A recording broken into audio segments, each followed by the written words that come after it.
রাজাকার শব্দটা প্রকাণ্ড একটা গালি, যাকে তাকে দেবেন না। আমার ছাত্রছাত্রী, আমাদের মেয়ে ছাত্রছাত্রীদের উপর যে লাঞ্ছনা হয়েছে, তার বিচার বিধাতা করবেন। তার বিচারের জন্য আমরা নেমেছি। তার কাছে বিচার চাবো। কোথায় বিচার চাবো?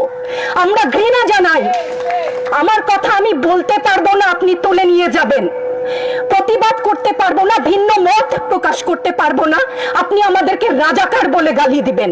ছাত্র ছাত্রীদের উপর জুলুম বন্ধ না করলে পরিণতি ইতিহাস বলে দেয় কারো জন্য ভালো হয় না। এখন আমাদের সাথে আমাদের প্রিয় সহকর্মী চৌধুরী সাইমা ফেরদৌস, আমাদের ইনস্টিটিউট অফ বিজনেস অ্যাডমিনিস্ট্রেশন থেকে, উনি সংক্ষেপে তার অনুভূতিটি বলবেন। আসসালামু আলাইকুম সবাইকে। আমার বলবার অনেক কিছু আছে, সংক্ষিপ্ত করার কথা আমি খেই হারাচ্ছি। আমি কোনটা বলবো আর কোনটা বলবো না, সেটা আমার ঘৃণা। আজকে আমার কিছু প্রশ্ন আছে সবার কাছে, দেশবাসীর কাছে তো করবো না, যাদের কাছে করবার তারা বুঝে নিবেন। আমি ইতিহাসের শিক্ষক না, কিন্তু ইতিহাস জেনে বড় হয়েছি। আমার জন্ম ৭১-এর পরে, কিন্তু বই খাতা থেকে সরাসরি যুদ্ধে, ভাষা আন্দোলনে যারা অংশগ্রহণ করেছিলেন তাদের কাছ থেকে শোনা শিক্ষা থেকে জানি মুক্তিযুদ্ধের চেতনা কি, ভাষা আন্দোলনের চেতনা কি ছিল। মুখের ভাষা বাংলা বলতে পারি, সেই জন্য বোধহয় ভাষা আন্দোলনের শহীদরা শহীদ হননি। আমার কথা আমি বলতে পারবো না, আপনি তুলে নিয়ে যাবেন। প্রতিবাদ করতে পারবো না, ভিন্ন মত প্রকাশ করতে পারবো না, আপনি আমাদেরকে রাজাকার বলে গালি দিবেন। রাজাকার শব্দটা প্রকাণ্ড একটা গালি, যাকে তাকে দেবেন না। আমি অনুরোধ করছি না, আপনাদেরকে বলে দিচ্ছি।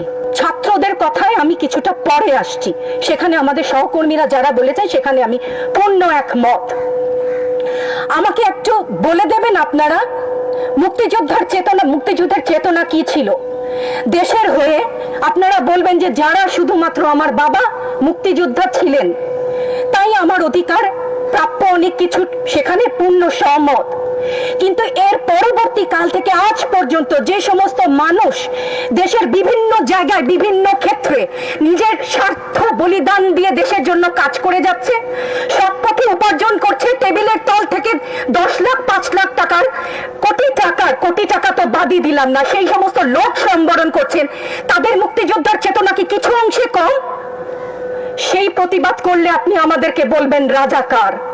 রাজাকারের বাচ্চা, এটা প্রকাণ্ড গালি, যত্রতত্র দেবেন না। আর আমার ছাত্র ছাত্রীদের গায়ে গুলি কেন? আমি এখানে কেন দাঁড়িয়েছি, কেন আজকে কথা বলছি?